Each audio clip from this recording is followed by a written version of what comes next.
Hey everybody, Z Garcia here. Today I'm taking a look at the expansion to Parks. This is Parks Nightfall.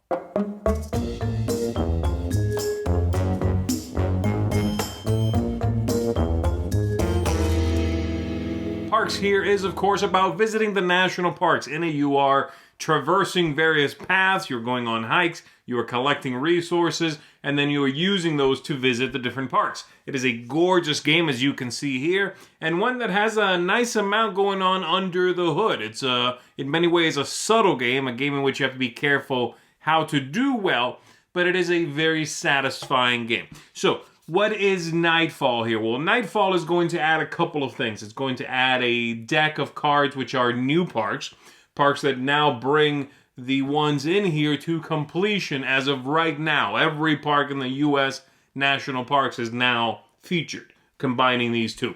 It also gives you a new option, basically, which is you can pitch a tent. You can camp for the night, and that gives you access to new actions, new abilities, and it's going to basically just give you a little bit more to do. Now, in this review of the expansion here, I'm not going to be covering how to play this. If you don't know how to play Parks, you can check out our review for that, and so you'll find out if it's something for you. If you are familiar with it, though, this is where you want to be. You want to check out if this is something that perhaps is going to enhance the original play. Maybe you've played a lot of it. You want to know if this is going to revive the core box for you. Then let's go ahead and dive in. Let's find that out. And I'm going to see you on the other side of the table overview for some final thoughts. All right, so let's go ahead and take a look at what comes in the expansion. Okay, I've got the game here set up, and everything standard is near the top here. The board, the path here with 4 players already set up for the year. All of that is the same. So, what is new? Well, we've got this board down here, which is new, and these tiles that will show up next to it. 3 random ones are in play out of a few more, okay? With one specific one being used with 5 players. So all of these are set out. I'll show you a glimpse at those a little later on, okay?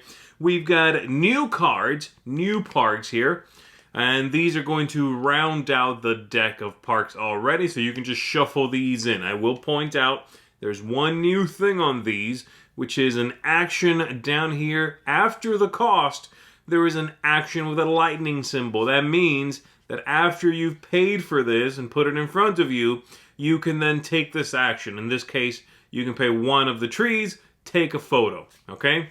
You can take a park action after this one. In this one, you pay that, and then you can take a wild.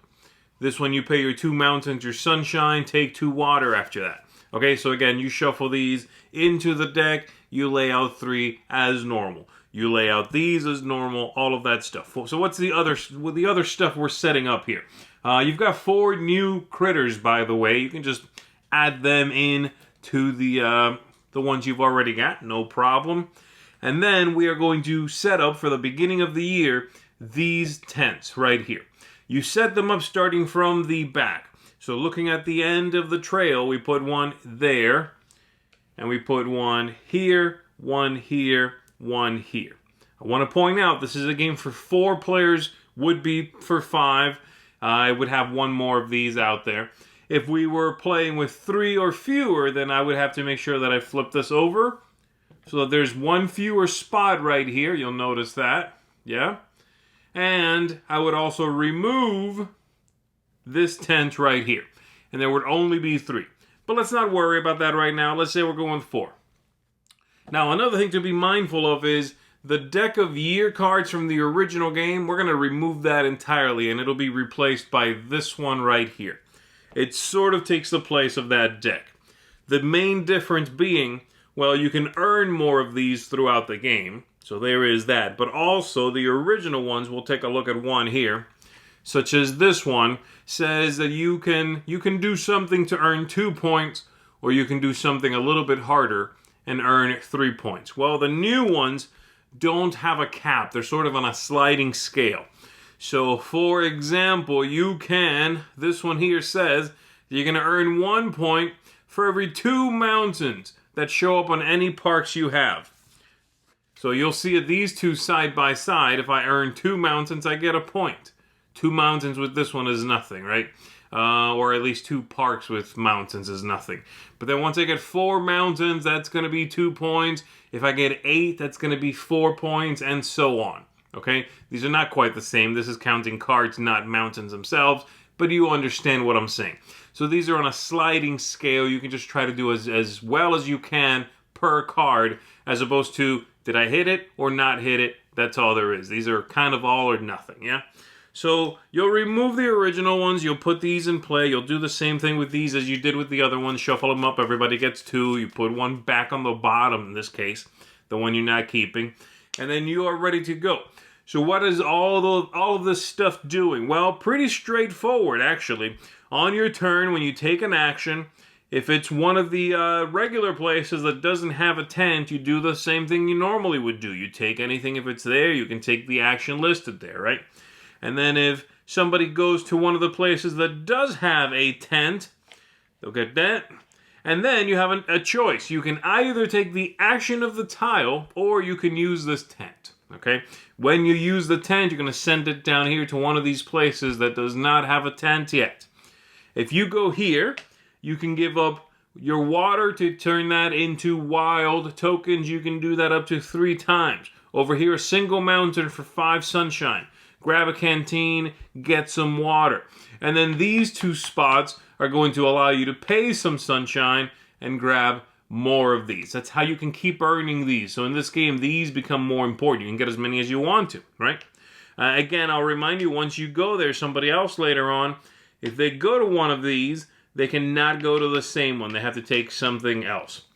And then, once this year is done, or the season is done, rather, and we go to the next one, then you are going to make sure that all of these show the side that they need to show for the second season. Now, let me show you here. You'll see on the bottom corner right there on that side, it shows a 1, a slash, and a 3 in that case. This guy right here shows a 1, a slash, and a 2. So, first season, both of these are right. Second season, this is going to stay like this. We're going to flip this one over. This one will say a 2 and a 4 right there, right? So, second season, flip this one over as well. And that's what we're looking at for the second one. Now, this one is sunshine you trade in. This you can turn a tree into 5 water instead of that conversion. And in this one, you can clear off, let me see, oh, that one didn't flip. But when it does flip eventually, you can clear off all your canteens, take that water into your supply, and then you gain a water after that. And that new one you could then put on a newly empty canteen. Now, besides those, like I said, we've also got a couple of other ones that are not in play right now, but they could be. This one here lets you take pictures, and then on the other side, same deal, but with a different resource. This one lets you trade in something and take a new one. Or over here on this side, you can pay 2 sunshine, wipe away all of these if you want to, and then gain one of those, or possibly the top one, okay? So that's what these do, and it's a new way to get what you need. It's a roundabout sort of way to earn something when you're getting blocked out here. You can go get more ways to score, get new ways to earn tokens, and of course, on top of that, let's not forget the influence of these new cards that are going to earn you something just from visiting that park. So there it is. That's how the new content in Nightfall is going to work. Let's go ahead and go back up top. Let me tell you what I think of it. I am a fan of Nightfall. This is a small package. As you can see, this is a little box, especially compared to the size of the original one here. And the biggest negative I can say about it is that, unfortunately, the contents in it don't fit in here unless you get rid of the gorgeous insert. I'm not about to do that. So I will have to keep this extra box, even though I'm of the mind that I like to sort of put everything in the core game when an expansion comes out. I won't be able to do that for this one. That's about my biggest negative, which is not much of a negative, is it? So let's go ahead and break it down. Let me tell you what I think of it all. I think I'm again, like I said, I'm impressed with it. I think it's wonderful. Let me mention a couple of positives here that are obvious positives, okay, and then I'll get to the meat, the ones that I think are important to talk about. Theme, yes, it's wonderful. The theme And what this adds folds right in. The idea of it becomes nighttime, you need to pitch a tent, stay the night. Sure, it's a stretch. The whole thing was a stretch. I'm collecting sunshine to then go visit a park, whatever. But it works. It isn't suddenly about something else. The tense thing folds in well. The aesthetics. Of course it's gorgeous. It's more of that artwork. I mean, it looks stunning. Everything about it is beautiful. The iconography is still very good and usable. Everything works on that front. The other things I have a little bit more to say about. So the replay value. Absolutely. I mean, this kicks up the replay value. There are new things to do. There are different ways to tackle that. There are now more variability from a setup point of view, which leads to more replayability. Leads to more ways to achieve what you think you're going for, right? Or what the plan you've set out for yourself. So absolutely that's going to get a kick up. Game arc is especially interesting now because you now have new ways to get to the same place. That's the main takeaway for me. After I played this a couple times, I was like, man, I keep finding myself at these points in the game where I am blocked from getting that one thing I need to really, jump to the end and then cash in this park and then, visit this park. Now I'm seeing these alternate paths to victory, right? I mean, I might not win the whole game, but it's an alternate path to achieving what I was trying to go for. Ooh, I can jump here, take a tent action, go down there, and then turn this into that. And that's a way around what I was trying to do in the first place. Oh, I could actually take and visit this park, and as an instant action, that park gives me this other thing that then I can turn around and use in what I was hoping to do. All of these new additions, I think, ultimately lead to more choices, more paths to the same thing, a winning strategy, right? The different parts here are all coherent for me. Everything in it makes sense and drives towards a singular purpose, giving you more options and choices. The ease of play does not suffer because of that. The setup is, the setup, I mean, what this adds on to, the setup is smooth. It's very straightforward. Maintenance from one round to the next, very simple, very low. So I like that about it. I like that you have a whole new option at some of the locations along the trail, yet it's really easy to implement and add those things on.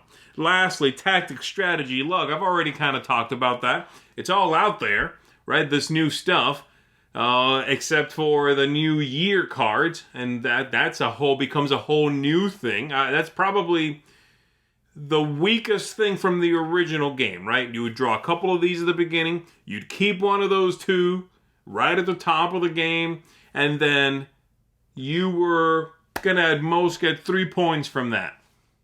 And you would sometimes try for that. It kind of informed you a little bit, but sometimes it was so hard to do, and it felt uninteresting to put all this effort into possibly getting 3 points, possibly falling one short and not getting the 3, just getting 2.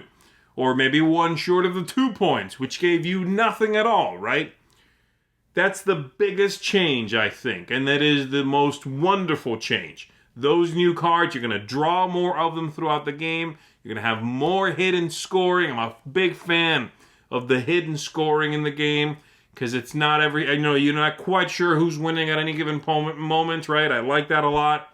The new parks with special abilities that trigger right away when you claim those, fantastic. Tent actions are, an escape valve, a new way to get to something. So yeah, everything about this works for me. I think it's a good, rock-solid addition, to the original game. And my rating is based, of course, in many ways, from a point of view of an addition to this, assuming you like this. What I'm saying is if you hate this game, no, this is not going to change your mind. It's more of that game, I like the original one quite a bit. I rate this an 8 out of 10. This expansion, I do think makes the game better. I think those year cards especially make the game better, okay? So this is going to get a 9 out of 10 from me. That means this expansion now, in combination with the original game, gets a seal of excellence. Nightfall is excellent. They packed a lot of content into this skinny little box, and there's a lot of interest here. It really comes through the beauty, the passion, the interest. It all gets a kick up, okay? So there you go. That is Parks Nightfall, 9 out of 10 from me. I'm Z Garcia. I'm going to see you on the next one.